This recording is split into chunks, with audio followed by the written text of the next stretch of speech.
You're watching How Leap. Let's learn how to fix emojis missing from your Android keyboard. First, try the simplest fix. Restart your phone by holding the power button and tapping restart. If the emojis are still missing, check for keyboard app updates. Open the Google Play Store, tap your profile icon, and select Manage Apps and Device.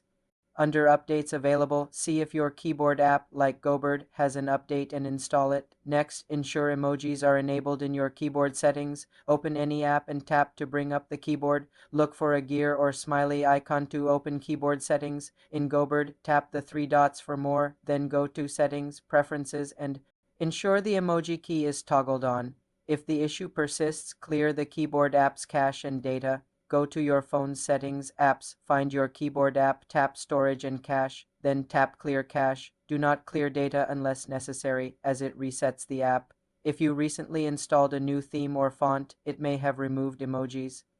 Revert to the default theme in keyboard settings. As a last resort, uninstall and reinstall the keyboard app from the Play Store.